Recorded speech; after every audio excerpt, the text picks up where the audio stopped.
Hello, everybody. Welcome into the Casual Sports Podcast. I'm Alec Caberno. Hope you're all having a fantastic start to the week here. It's the 16th of May. We got playoffs going full speed in NBA, NHL, and now OHSAA high school baseball. Softball got started up last week. Baseball's starting up now. Couple rainouts, but we still got some games, and you can find those here on YSNlive.com tonight. Double headers coming across the valley as well. Matt's got some going on tonight with Kinsman and Brookfield. They both got games tonight. Ain't that right, Matt? Yeah, Badger is taking on. Badger's the same school? Huh? Isn't Kinsman Badger the same school? Well, it's Badger, and it's in the township of Kinsman. Whatever. Two different things, meathead. All right. Is it really, though? It's not Kinsman Badger Badger High School. Township. It's Kinsman Township, and the school's actually Joseph Badger, but people just say Badger. It's actually Joseph Badger. But no one's going to go, oh, Joseph Badger. They're just going to say Badger. So it'd be too long to put on their jerseys.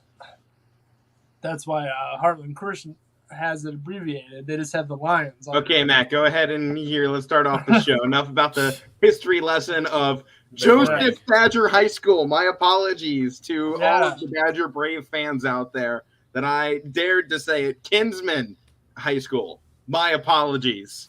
All right. Let's start this off. Boys, your team blew a 3-1 lead last night, went to overtime for the second time in the series, and your defense cost you a trip to the second round of the Stanley Cup playoffs. Why don't you talk us through that game last night, the series, and your thoughts on it here? Well, first of all, a lot of things cost them going to the second round. Yeah. I think, Matt, I want to look at Matt while I'm talking to him because I've said these things too. Well, I mean, you can put us both on. It doesn't matter, but I'll take myself off. 25 goals against Shesterkin in that series, Matt. You would think, going into this series, you would think, hey, they're going to win. 25 goals against Shesterkin. Yeah. And they found a way to lose. And they had leads in 5-6 and late in Game 7. They couldn't find a way to close it out. There's a lot of things. Again, I'm giving the Rangers credit. They deserve to win that series. They fought back to win those last 3 games. Give them credit. There's a lot of questionable things. Me and you could have done it without the high sticking now. Well, the high sticking, that taking out Crosby in Game 5, they're taking out Raquel early in the series. A lot of questionable things went out with it. I know you're talking about the helmet thing late in Game 7, but he could have put it back. Those things could have mattered, but and would have made differences. I think if they would have had Crosby for Game 6, they would have won, but it didn't happen. They lost in 7. But now you got to turn down to the offseason, Matt. I mean, I think if they would have had Crosby in Game 5, they would have won. Yeah, would have had a lead in that game and Game 6. They're up 2-0, and as soon as he gets hurt, I mean, they scored 3 in a row. So it's just like, then you didn't have him for Game 6, and I thought that was a huge part as well. And, Malkin isn't the same player. I mean, I know he had a goal in that game, but, man, he played horrible. So. Game 6, he played okay. He played okay. Without having Crosby. But now you got to turn to the offseason. I mean, they have a first-round draft pick. I don't know where it's going to be at yet, but that's another way they could build on depth. I mean, if they lose Malkin, which I think they probably will, good chance Letang too. I would like to keep Letang, but I don't want Malkin. I want Letang. They're free agents, so they can sign wherever. This is their opportunity to get younger. I mean, we talked about early in the year when Crosby and Malkin were out to start the year. A lot of these young guys stepped up. They got to continue to do that, Matt, because I mean, Crosby is well. He's been playing. He's still a top player in the league. He's not going to be there forever. He's got probably another couple good years left in him. Yeah. So this is another way, if they get a good draft pick, I don't know what it's going to be talent-wise, but that's another way to add to their depth and develop guys. But now there's a lot of questions going into this offseason. You got the feeling that 16 straight years in the playoffs, they're going to find a way to get back. But at the same time, they got a lot of questions. Who's going to be there? Who's not going to be there? Who they're going to pick up? What trades they're going to make? Who they're going to sign? But if they're going to keep their coach, I think they're going to keep it. I haven't seen one single report about it, but that doesn't mean anything. No. But I would like to think he's going to be back. Matt, what's your biggest reason for getting rid of your coach this season? I mean, maybe 3 years of blowing it. How about this, though? 3 years he of blowing took an old freaking Penguins roster to the playoffs, 7 games. This team had no business being here. With how old they are, how inconsistent they were with scoring. They were outside of the one good run after their COVID break back in January, February.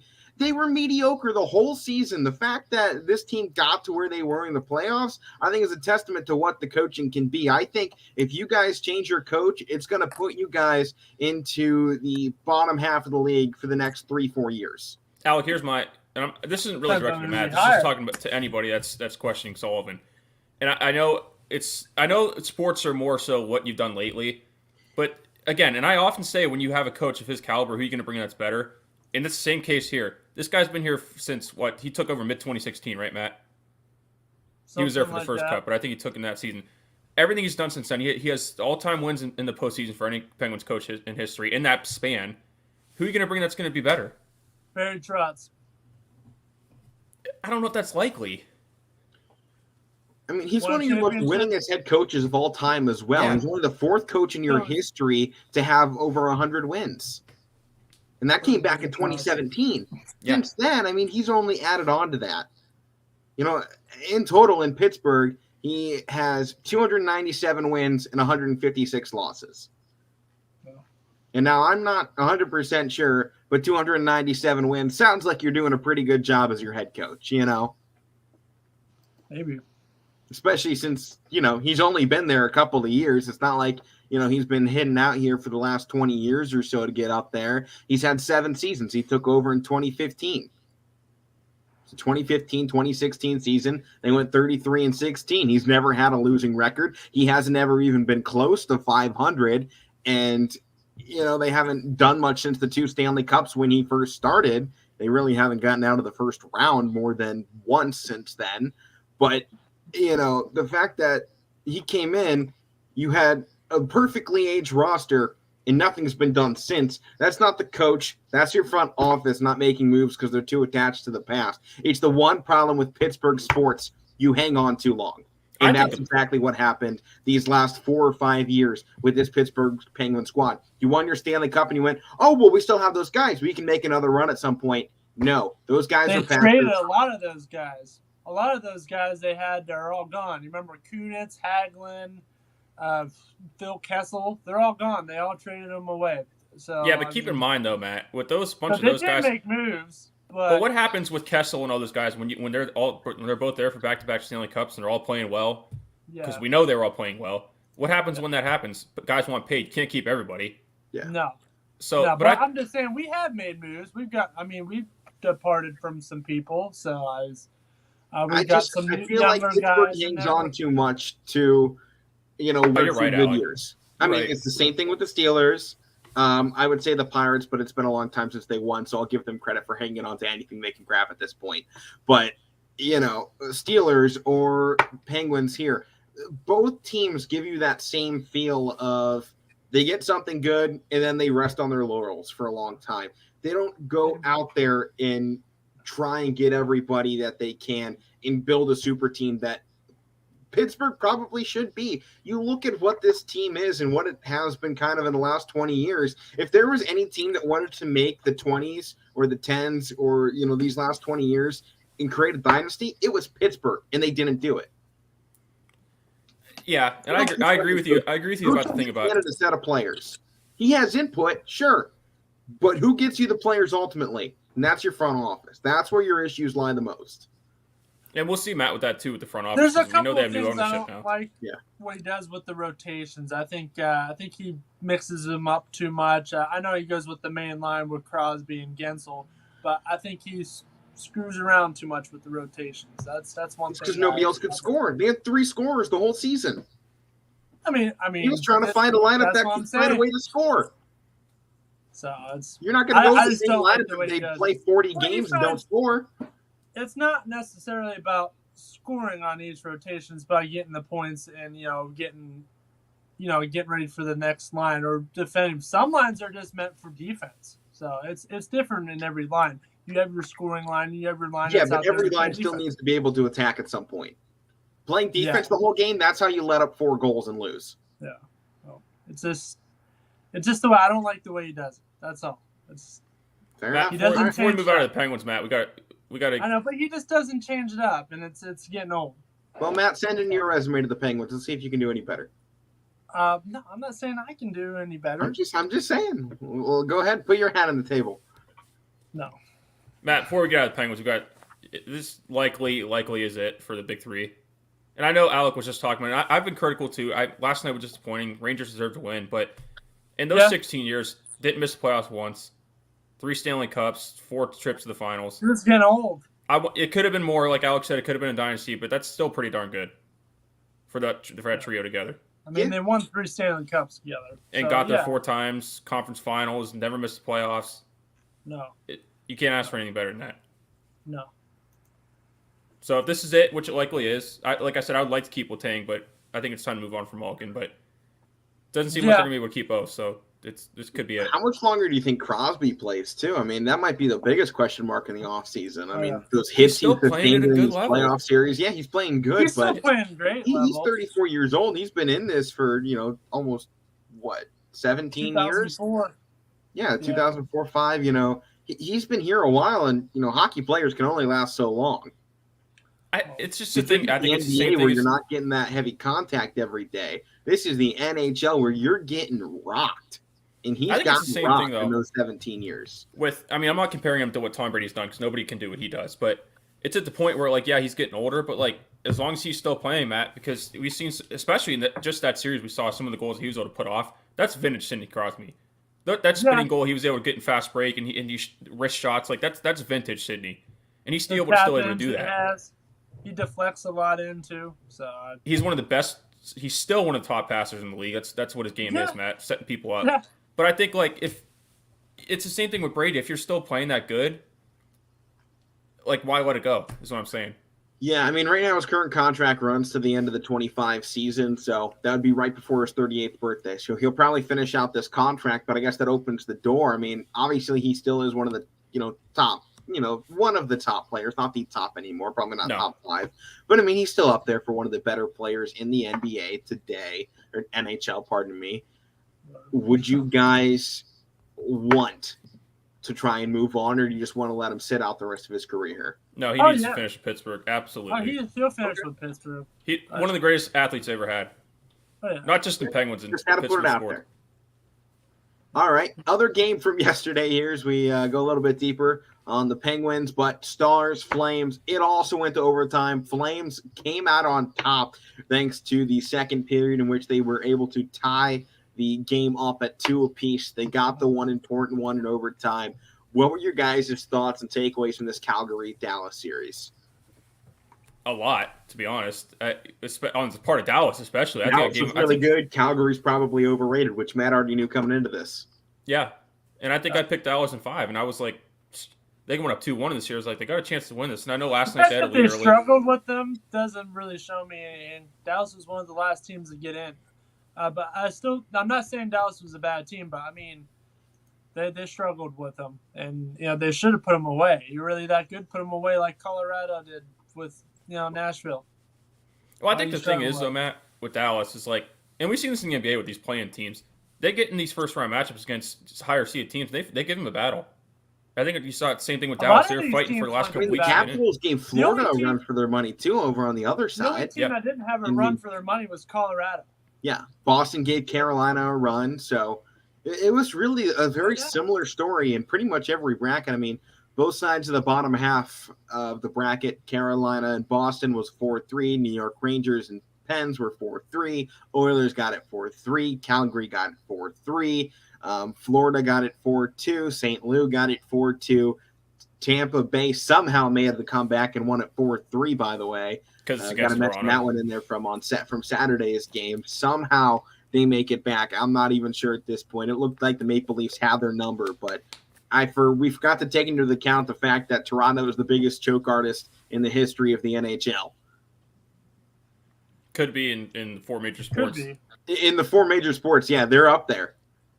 I would say, there are some other question marks up there, but the fact that you can get there this many times and still lose it and close out games, I think is a big tell. So that was a crazy game.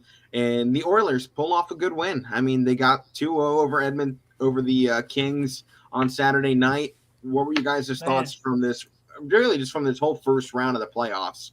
Because for me personally here, I'll give mine first here on this first round of the playoffs.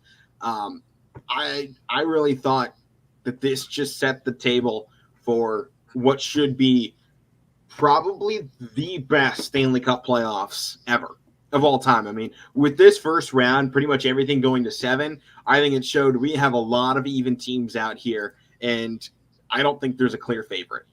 At this point in time, pretty much all the top teams won, except for the 2-3 seeds in the upper half of the bracket. Every favored team has won so far outside of those 2 series. Well, not to get too. They should get very competitive very quickly. Not to get too far off, I'm gonna give my opinion about Edmonton, LA, but this is why I keep saying, and I've said it numerous times on the show, why I think baseball and hockey are the 2 best playoffs. Because favorites, you have favorites going in, but they don't always win. Basketball, you pretty much have an idea of who's going to win. Football, you kind of do too. I know it's one and done, but basketball, Matt, it's a series. 99% of the time, the best team wins in a 7-game series of basketball. Happened last night because everybody. Okay, that's 1%. Matt. That's 1%. But I think going back to Edmonton and LA, I mean, you can't ask anything really more for LA. I mean, Matt, I talked to you before about LA. They traded away some guys at deadline. It's pretty. Shockingly, they pretty much got into the playoffs. That was pretty big for them to do that. But I was getting ready for Edmonton to have another first-round collapse, kind of like Toronto's been having ever since Connor McDavid's been there, and they finally able to break through. And I was glad to see them break through. I watched that last game, and man, the way McDavid sat behind that net, he just sat there and planted himself there, and he was so quick around that goal.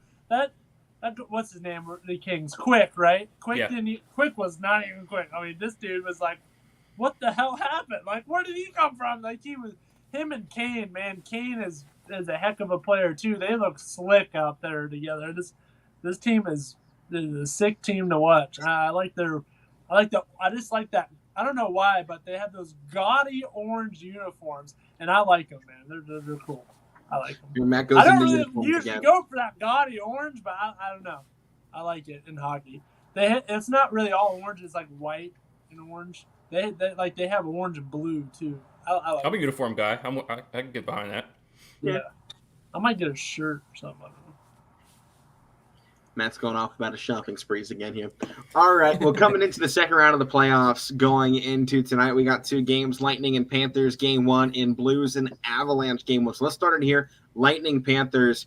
To me, this might be the series to watch in the playoffs right now. I mean, back-to-back champs in Tampa, made the sweet comeback. Florida, one of the top teams all season long, a 58-win team, which put them at the very top of NHL this season. This one sets the table for the entire rest of the playoffs. In some degree, the winner of this series probably comes out of this round as the favorite. And I expect this game to go 7 with these 2 teams. The way you saw Tampa force Game 7 against Toronto, they were down and out. They made the comeback. That shows that experience that you want here in the playoffs. Florida took care of business against the team in the Capitals that's very good, very physical. This matchup is premier hockey. This is my favorite one in the second round. I think pretty much what you're saying. If you didn't say it already, this is the best one. It's the most entertaining. There's storylines too. You got back-to-back champs, Matt, the Big 3 at Tampa Bay, and upstart Panthers that have been building up, and they were the best team record-wise this offseason. This is going to be fun. I like this Panthers team, and I think they got tougher playing Washington, honestly. They got banged around. They got put in with one of the best players of the game in Ovechkin, and they learned some stuff. I think they got more tougher, as did Tampa Bay. I think that was a bad matchup. Who beat Boston? Yeah. Who beat Boston? Carolina. That was Carolina. Yeah, Carolina got tough too. So that's gonna be hard for the Rangers a little bit. I don't know. We'll see. That's why I have to go with Tampa Bay and Toronto. I wasn't overreacting too much. I was questioning, Tampa Bay, maybe the long runs last year's was catching up to them, but that was a bad matchup for them. I think they were playing a quicker team. They're like I said, they're playing back-to-back years deep into June, and they're getting a little tired. The legs might be getting heavy, but they found a way. Matt, that was a bad matchup for them because even though Toronto lost, they should have probably won that series. Probably matchup-wise, but they didn't. They gave it away. It's the Maple Leafs, but no, going into it now, I think both teams got challenged in the first round. I think it's going to be fun. Matt, any more thoughts on this one? I mean, Florida's a tough team with the Lightning. They're going to clash. I say 6-7 game series. Honestly, it's gonna be the best. First round of hockey was probably the best I've seen in a long time. I definitely agree with you. This is probably gonna be one of the best Stanley Cup playoffs. Like, this is pretty good. And I also put that in with basketball too. This is a heck of a round of basketball. But yeah, I mean, this should be pretty good. And I like the second game here as well. Blues Avalanche. This is gonna be a heck of a series. We'll get to that in a second here.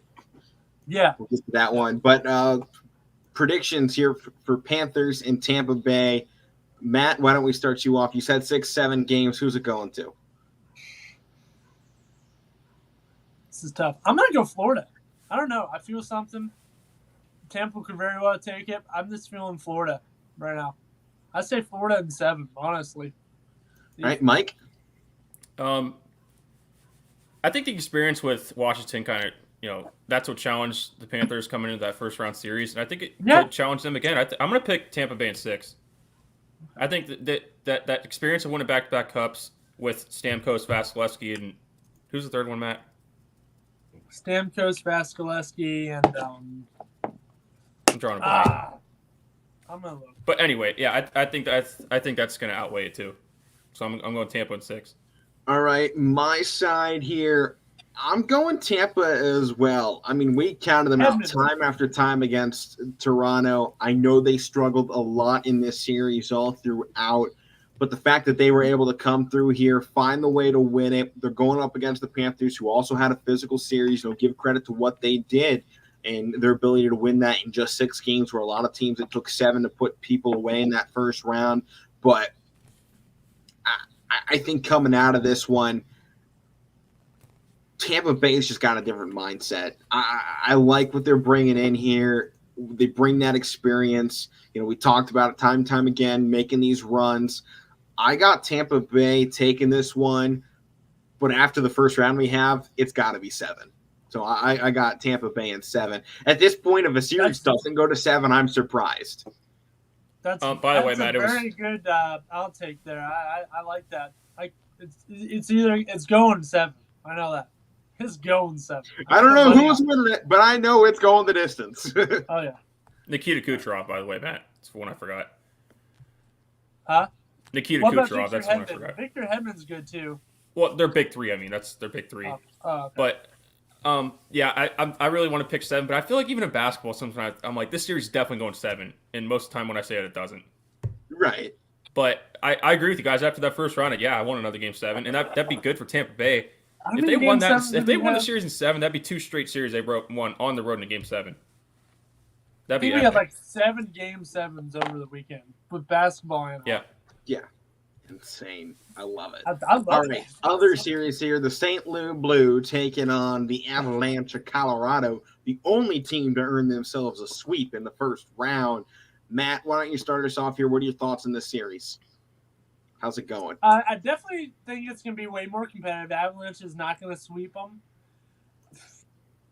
They might take the edge. I like St. Louis. I like the way they really tangled with Minnesota. Like, Minnesota doesn't screw around. That was one of my favorite series. Oh, yeah, me too. I think the Blues will give them a test, but I think Avalanche at least get one more round. And I tell you this, I don't think the Avalanche are going to get to the Stanley Cup. I'll tell you that right now. I believe that. But I think they just edge the Blues. I say 6 games. They take them. All right. Mike? I'm going to agree with you and go Avalanche 6 too. I'm going to stick with 6 I did with the other series. But I think at Colorado, I think they're going to lose game 1, honestly, because you see sometimes they have long layoffs. They might come out rusty. They might come out with at least trail in that first game. They might at least do that, but I'm going to pick them to lose game 1, but they're going to win in 6, I think.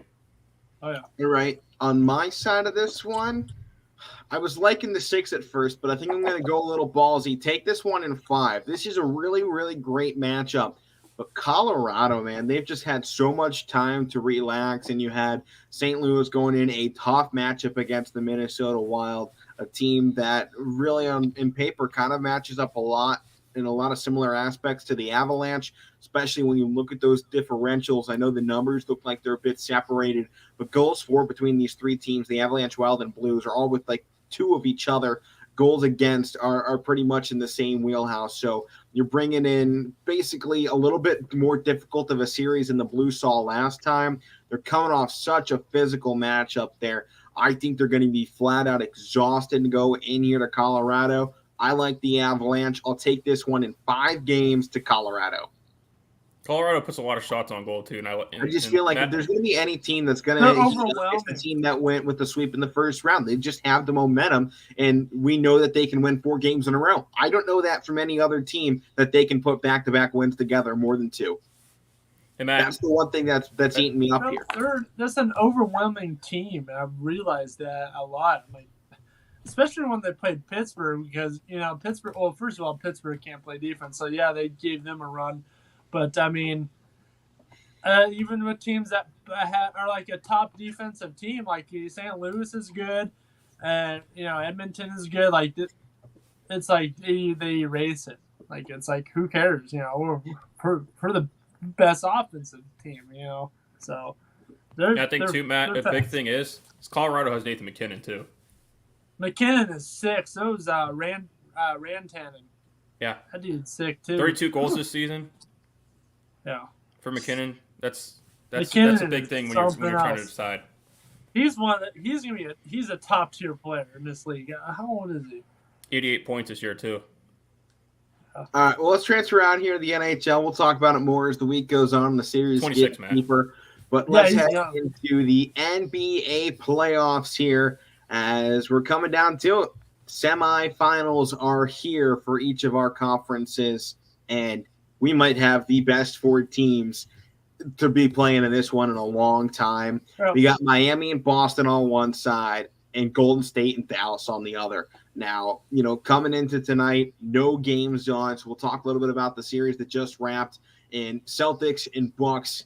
Game 7, dominating fashion, Boston took it. And I think that game only cements the fact that this team in Boston is dangerous. And to me right now, they are the favorite team in the Eastern Conference to come out. I still like them better than Miami at this point. I think with what we've seen in the 2 rounds, you're looking at one of the most dominant playoff stretches in NBA, history right now if they're going to pull this off. I mean, taking down Brooklyn, I know they weren't as good as they were supposed to be, but you still took down who many consider the greatest player in the NBA in right now of Kevin Durant, who had Kyrie Irving with him, by the way, in those games, all 4 of them, in which they got swept.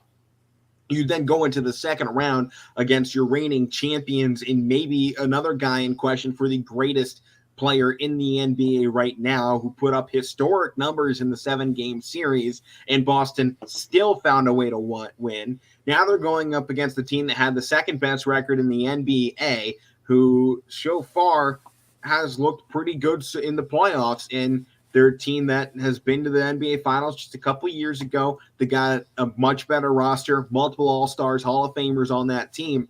In Boston, still a team of nobodies. Nothing's changed. No superstars here. Maybe Jason Tatum cementing himself, but you're still looking at a team coming into this one. Everybody counted out. Boston was not going to make the run. Outside of this show, I didn't hear one person say anything good about Boston. It was going to be Brooklyn, Milwaukee in that Eastern Conference semifinals. No mention of Boston. Boston has absolutely ripped up your papers, thrown out your statistics, pissed on your yard, and stole your dog, and is now sitting in the conference semifinals. And to me, they are the favorite team in the Eastern Conference right now. And I will go so far to say on tomorrow's show, when I put my official vote in for how this series goes, I'm taking Boston in 6 games because I am that confident in what this squad has put out there on the floor.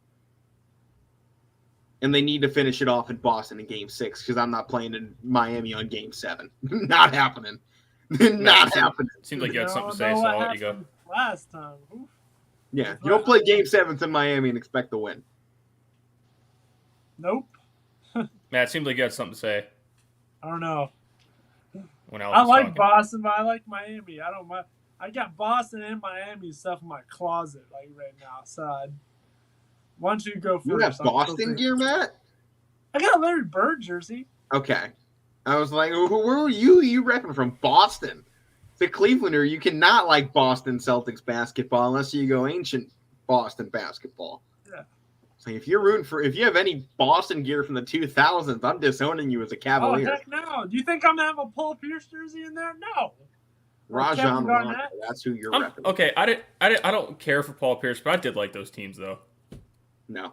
The Rondo and Garnett, I did kind of like those teams. No. Don't forget Ray Allen. He was in there too. Ray Allen, yeah. Those were fun battles, even though they beat us most of the time. But yeah. No. I grew up with a hatred of Boston Celtics basketball. That's the one thing I got. I couldn't stand them either, but it's like looking back, it was fun. I like those teams. I like that era when we were younger. Maybe it's just biased, but it was some awesome basketball growing. I mean, talk about going from like Kobe Bryant to Shaq to LeBron. I mean, Steve Nash back in the day too in those 2000s. What a baller that everyone's kind of forgotten about because he's transitioned to coaching. Just how fun that guy was to play. I mean, you look at Hardaway. There was that entire Houston Rockets team with Yao Ming, the biggest guy in basketball history, which was so fun to watch. The Washington Wizards in their awkward aqua blue jerseys with, what's his name now? Gilbert Arenas.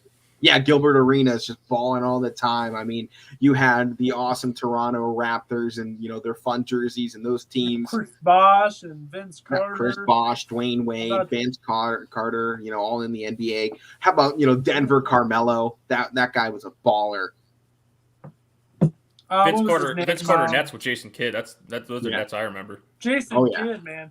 Jason Kidd and Sacramento used to be good at basketball. Richard Jefferson with the New Jersey Nets, man. That was good. That was a good trio they had. Oh yeah.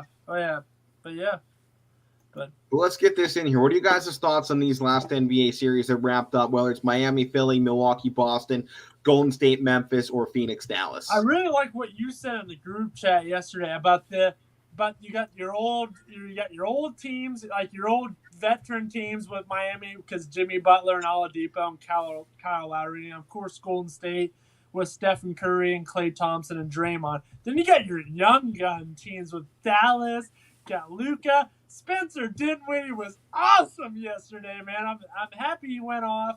And then you got Boston. Hey, don't forget Jalen Brunson on the side of the Mavericks. That's a young baller. What's that? Don't forget Jalen Brunson on the Mavericks. That guy's a baller. Finney Smith had a good game too. Yep. But you kick a team's butt like that, everybody played good. Yeah. I mean, you had three guys all putting up, epic numbers. You know how I found out about that score? I was on Instagram and they were putting that. They put a clip of the Penguins scoring. They made that huge goal or whatever that was controversial with the high stick and stuff. You remember, Mike? I went in the comments and I was reading because I was reading all the hatred, like, "Oh, that wasn't a goal" and all that stuff. Then one long comment said, "Peep the Suns Mavericks score." I'm like, okay. I looked at it. It's like 57-27.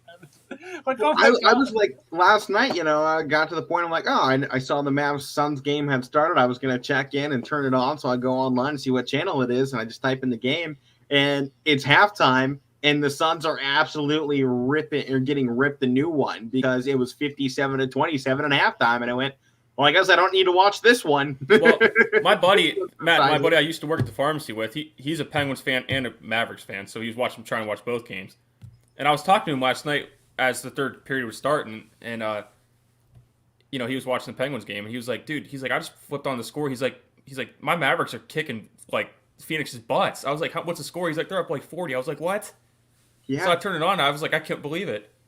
Couldn't believe I looked at the score. I Doncic kept watching our game. Here, and he's reminding everybody that the Suns took DeAndre Ayton at number 1 in the same draft that he went at 3. Hey, you know what? If Spencer Dinwiddie keeps playing this way, and if they get another big in the offseason, like we've been talking about, me and you out, they need more size. They're gonna be one of the top teams in the West. Gonna be. I think they can do it now. They can win the Western Conference Finals here and now.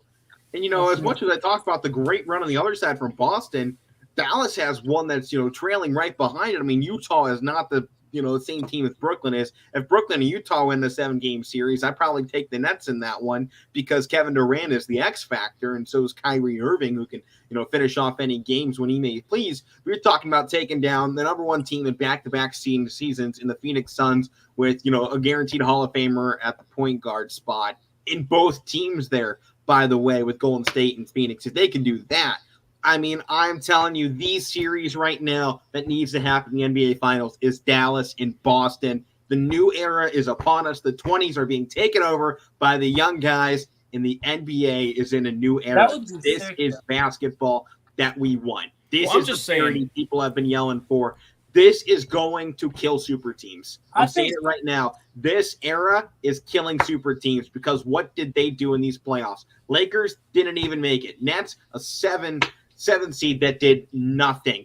Philadelphia, meh, they looked average. Miami, if they get knocked down here, it's an aging super team. Meh. Phoenix, it was a homegrown super team. Golden State, it was homegrown, but then they started adding guys here in the recent going. If they get knocked out, and this goes Dallas and Boston, your era of mega super teams spending as much money as you can is donezoed because teams can win with homegrown talent that they get from the draft and bringing in role players. Role players still have a place in the NBA today, and right they now, play a good this role. NBA playoffs is showing it. I'm just saying though with Dallas, I think they still you could say they're contender now. Obviously, they're in the Western Conference Finals, but I think they're still if they don't make it out of the West, if they get to the finals and lose, there's still Still things they heck need to of a do. run. And I know we're saying like they're one of the best teams in the West now. Were we saying that when we were going in the playoffs? No, it was Phoenix. And last year when Golden State. Atlanta made the Eastern Conference Finals, we were saying they're one of the best teams in the Eastern Conference Final or in the Eastern Conference. They slid back this year. They had a down year. No matter what, the Atlanta NBA didn't finals beat the is teams good. Dallas just did, though. Yeah. Yeah, but Atlanta beat a Philly team that nobody really picked them to beat. I know I didn't. Well, that came on one of the worst shooting performances in the history of basketball, and Ben Simmons, 0 for 29 at the free throw line? And they challenged Milwaukee in that conference finals last year. Yeah. And they're down. I'm just saying. Atlanta got there in a bit of luck. Dallas did this on skill. Yeah. You look at the way they locked up some of the best players in our sport today in these last two series. But I'm Wait just for it saying. to happen again.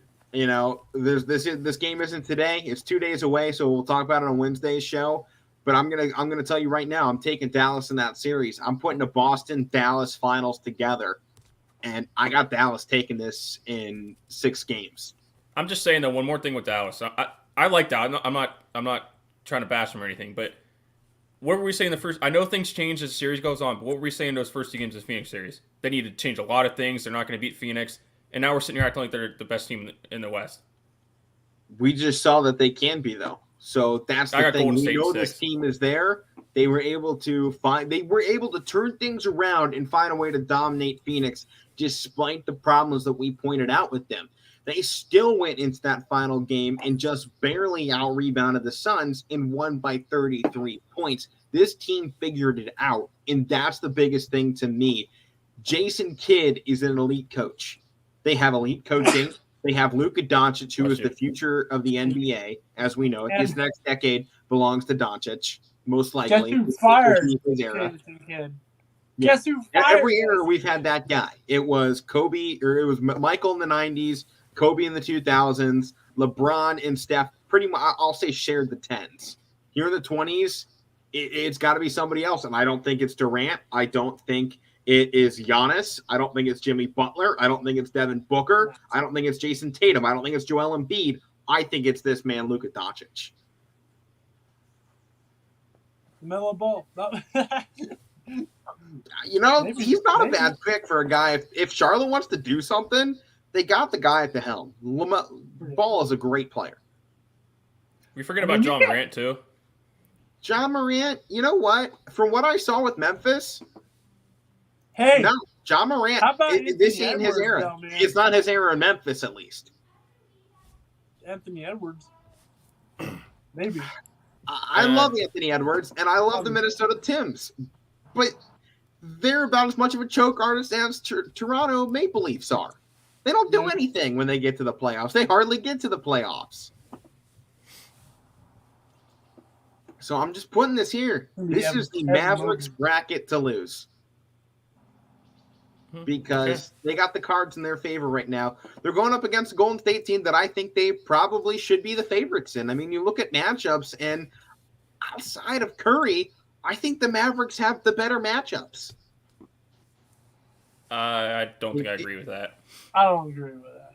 Well, I don't you know, man. I don't really care. I just want to hear what your reasoning is. That's all. Yeah. My reasoning, you look at these rosters and, I just like what Dallas has, whether it's Dinwiddie, put Dinwiddie on Thompson, by the way, in 6-7 games. That's going to be fun to see. And you're probably going to have Brunson on Curry. Curry's going to win that. But I think Dinwiddie, if he plays the way he did for a lot of these series, and if he returns to his Brooklyn form from last year, a year prior, he's going to be a danger to Klay Thompson this entire series.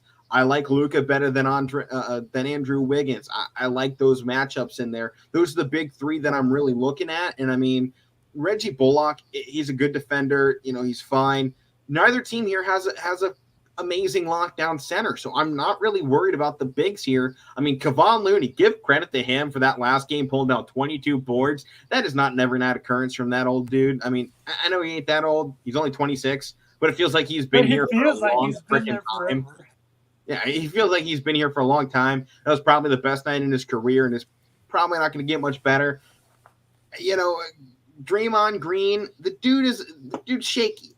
He's not consistent. And, I think you're going to put him up here against, honestly, a guy like Maxi Kleber or even Luka probably will get a little bit of time on him. And, guys like Davis Bertans, I know Draymond is going to be physical. He's going to get boards, and he's probably going to be the highest rebounder in this series. But I don't think he's that much of an X factor for Golden State. Yes, his presence is, but his abilities on the floor, not so much. You look at the matchup between Kavon Looney and Dwight Powell. Do you guys really see that much of a difference between the two? I mean, I know Looney's got big experience. That's the one thing going for him here is he has deep playoff experience with the Golden State Warriors, and he has a lot of chemistry, and you don't necessarily have that on the side of Dwight Powell. But do you guys really see that much of a disparity between Dwight Powell and Kavon Looney? Well, let me do this. Okay, the point guard matchup, Curry and Doncic do a lot of the same things, so I'll cancel that one out. But when you were making your argument, you're saying if Spencer Dinwiddie does this, if he plays this way, well, he's been way too inconsistent in this playoffs. I know what I'm getting. Klay Thompson though. But Thompson 90 has a good game here and there. It's most not of the time for him anymore. Most of the time, he just had 2 major injuries that I could still argue he's coming back from. Well, yeah, he is, but this is now. We're not looking at this once he's healthy. We're looking at this now. But let me do this. If he's still coming back, then he's not at 100%. Let me say this, okay? Well, again, I can't keep going back to it, but because things change in the series. But what were we saying when Phoenix was up 2-0 in the series? We were both saying that Dallas they don't have enough. They don't have enough role players. We were saying this a week and a half ago. A week and a half. A lot of things change in a week and a half. But have we never been wrong on this show? Have we never been wrong? Oh, I admit when I'm wrong too. We're wrong a lot. We were wrong about Dallas. I'll point it out. We were wrong about this Dallas team. I'm just saying, most of the time, credit here. In the last 2 times we saw the Mavericks on the floor, they kicked the A double squiggly letters. They kicked both of the S's out of the Suns. Now they're just I'm just saying, most of the time, you know what you're getting out of Golden State. You can't say about Dallas. We got a wild card. We got a wild card in Dallas. They are wild. They are fun. They are exciting. They are what the NBA is supposed to be. Dallas is a hot item. I'm going to agree with that. They bursted onto the scene, and they're not going to go down easily. But, Golden State, the comeback stories there. They were down the past 2 years. They got their other piece back with Klay Thompson. And, it's going to be a grueling series. I think the experience goes a little bit more. They've been with each other for a long time. Now they're here again. I'm not saying, Luka's been there with Dallas, but, this got Dinwiddie. I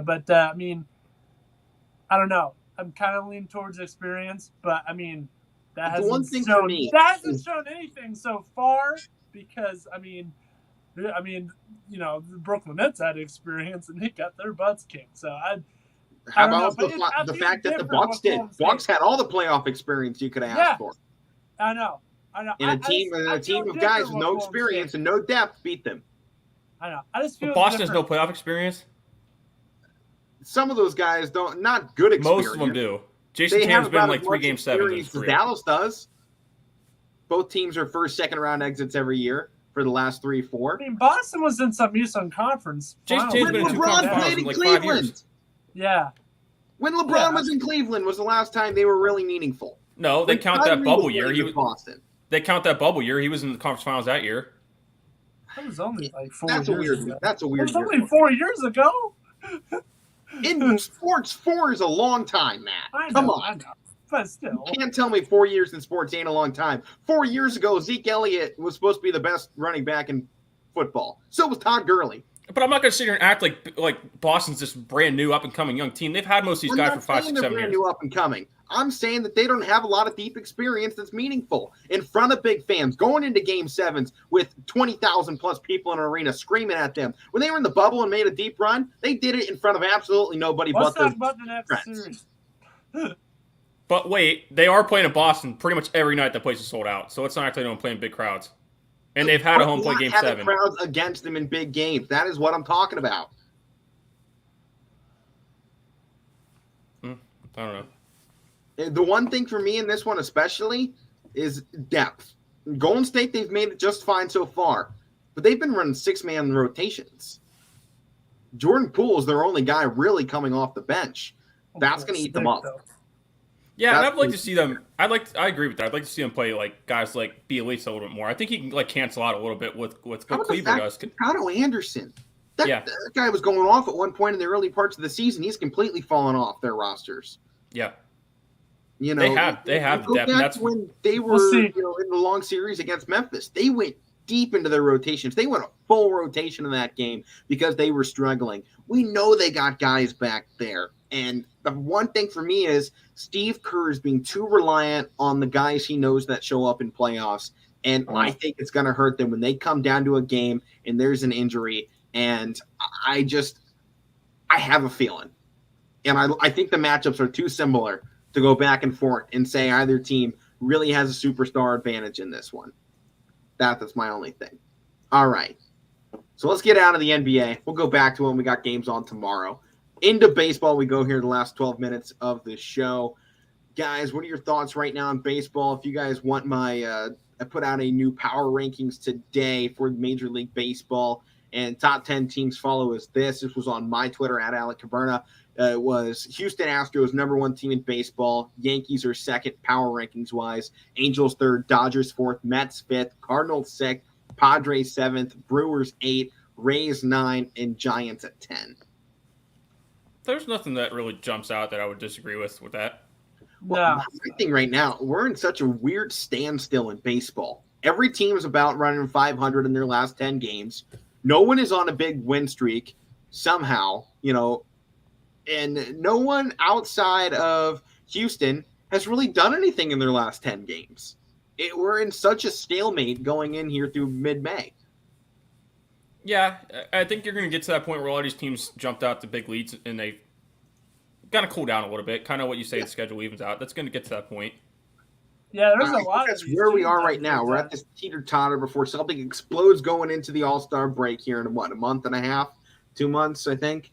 So you're going to see probably, mid-June as we go down into that July 4th, weekend as it gets closer and closer. That's when you're going to see that jump come. I mean, That's Yankees. where something happens. We're in this lull right now. We got out of the explosive. Oh, the season is here! Woo! Everyone's locked in. We're getting those slumps or your hot streaks out of the way. Calm. Get ready for it to pop. Yeah, I mean, Yankees, are they going to have a .735 winning percentage all year? Probably no. If they do, though, geez, that would be insane. Are the Red Sox going to have a .382 winning percentage all year? They're going to find their way at some point. Certainly hope not. They're going to find their way at some point. I don't know where they're going to finish in division, but they're not going to finish below Baltimore. By the way, if the Yankees continue at this mark, they'd have 120 wins, which would be horrible to see. That'd be cool to see, but not from the Yankees. Not for I mean, we wouldn't like it personally, but at the same time, it'd be sweet. It's history. Oh, man, 120 wins. They're so overrated because Matt will do it if that happens. They're overrated. I don't like them. All they can do is hit home runs. Matt, they had 120 wins. Doesn't matter. I don't like them. Hey, what's the name of the game these days? I don't like it either, but it's hitting home runs, putting the ball over the fence. Or, in the Pirates case, getting walked in. You don't need to get into the Pirates. How about that, though? Can I say this? No-hitter, they still lost. Alex. Go for it, Mike. No, I want both you guys on here. Okay. I want to see, That's so funny, though. I'm the one that texted him that. I'm not you. Matt, I was watching the game. I knew it before anybody.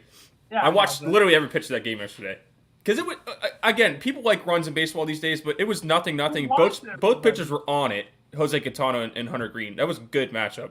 So I was watching every pitch of it. But the other day, after they lost 2 out of 3 last weekend to the Reds, beat 2 out of 3 against the Dodgers, and then they dropped the first 2 of this 4-game series against the Reds. Matt's like, how do they do this? How do they lose bad teams, beat the Dodgers? I was like, dude, I could sit here all day and tell you guys what it's like. But if you're not a Pirate fan, you just don't understand. Only they can go out yesterday and win a game, not having a hit, and win it 1-0. I don't know. Only the Pirates can do. I know the last time it happened was 2008, but only the Pirates could do something like that. I swear. Before that, It wasn't it happened like in 2008. That 1990? this seems like something that should only ever happen once in baseball. I told Matt last time they said it was 2008, and before that it was 1990. So this does not happen very often. 1990. Dear God. So it's actually almost every 18 years. And I don't. Is it Not too is it far more off. of a is it more of like a shot at the Reds for how bad they are, they can't win, not giving up a hit, or is it funny on the Pirates' part, like they don't even need a run to hit, they don't even hit, they don't need a hit to win a game? I think it's sad on both parts. It is sad. That's my thing. I mean, your Hey, bullpen's a so win's a great, win. and you have such a terrible lineup, and it really on both sides. I mean, the Reds still only had 4 hits in that entire game. I think it was. At least last time I had checked what the box score was, I think it was in the 9th inning. I don't remember if that was the final. Let me check. They had, but I mean, you look at that game, and both rotations did phenomenal, except for the one pitcher in the 8th inning who put on some walks. Yeah, final line for the Reds was 0 runs on 4 hits and no errors. So they had 4 hits. They had some opportunities, but it was that time. It was one of those games where you feel like 1 run is going to win you the game. And it did. Yeah. I did. It was fun. I was like, okay, they're still going to get no hit, but I don't care. I'll take the win. Win is a win. The Pirates find ways to win ugly, and that's one thing I like about them. They lose a lot, but the way they win, they grind it out. So that was kind of fun to see that yesterday. It was actually funny when I was like, they just won a game getting no hit. And, when I was putting together these power rankings, the hardest thing for me was to not have Cincinnati in last because I really wanted them to be number 30 in the power rankings. But there's a team right now that's playing even worse baseball, especially in this last 10, which is really how I look at power rankings because it's what you're doing right now in the whole season. And it's Washington, man. They are bad at baseball. 12 and 24, they have a better 3 and record 7 in than their that. last 10 is really the thing that's sticking out for me. And they got a series against Miami, so hopefully that they can get something back. But Miami's not terrible this season. They've been just as bad, though, in their last 10. Yeah. Well, I think the thing with the Reds, if it was me, I wouldn't have put them in 30 either because power rankings, you pretty much go week by week. And they had a good week this last week. They took 2 out of 3 against the Dodgers. I know they took some against the Pirates. It's not a huge difference, but I still think the Pirates might be this much better. But right now in those power rankings, I have the Pirates at 20. I don't think they're that bad. That's just behind Seattle, Colorado, Toronto, the Braves, and the Guardians, who were 15th. So, I mean, and I know it's still early. One big run away from being, in a solid position. I know it's still early. 15 and 19, and I checked today. They're only 4 out of the wild card. I know it's still only a month in, but it's still fun to look at that while they still have a chance. But yeah, it's still close. You got to look at it. Yeah, but the Reds had a good week, and I think a lot of people weren't understanding that when they were like, oh, they beat the Dodgers and they come in and lose the Reds. Well, they beat the Brewers 2 out of 3, and they put up some high-scoring games in those runs against the Brewers, which has a good lineup. They're a good lineup. Yeah, Mike, team, and your Pirates are way ahead of their expected win-loss record based on runs scored and runs allowed. Right now, they're expected to be 11 and 23. So you're 15 and 19. Granted, one of those wins pretty much got given to you. So that's the thing. Considering that, it makes me happy. But as a fan, it's like it could be better because they gave away like 4 or 5 games this year. Yeah. So it's been an odd one. But I still got to say, Atlanta, it continues to be one of the most disappointing teams this season. I have them at 16, and that's a pity 16 because they're 5-5 in their last 10 games. So that recency, they've been fine, but not bad. But their differential this season, they have a terrible bullpen. They can't put in runs. It really is awful to watch Atlanta play baseball this season. After last year, they're having a Boston Reds-esque season, winning the World Series one year, and then they look like a completely different team in crap the next season. It feels like something Boston would do. I know Matt Olson was a good pickup, but he's not Freddie Freeman, Matt. Not even that they're different. Freddie Freeman's a better player, but he's not what Freddie Freeman was to the Braves. Freddie Freeman was like this dude was like a book You know, he was like a whole book to the Atlanta Braves. Matt Olson's not even a half a page, so it's yeah. Nothing against Olson. He's a good player. He's an all-star. Oh yeah. But he's not Freddie Freeman. He's not Freddie. Nobody's and Freddie. You see a lot of it happens a lot in baseball compared to other sports. Literally, you have hangovers after you win a World Series. Freddie's he's like the best first baseman in the game. So like, it's hard to argue. One of them. Alex. I'd say one of them. Okay, but I think the only thing going against him is the fact he is getting a little older. He's getting that makes it even more on his side. Like he's still playing pretty darn good for his age. I would say he's playing great for what he is at this point, and he's going to put on a team that is going to help really carry him along in the later half of his years. He's right in the perfect spot. I mean, right now he's still batting an average of 295. Olsen, in comparison, is down at 262. Just 4 home runs as well, and home runs have not been a big thing this year. I get why he went there now. I get why he went there now. He recognized his career's a little decline. He can't do it all by himself. So, yeah, I would be going to the Dodgers too. But in total, just 2 hits separate what they've done so far. There really isn't a lot of difference.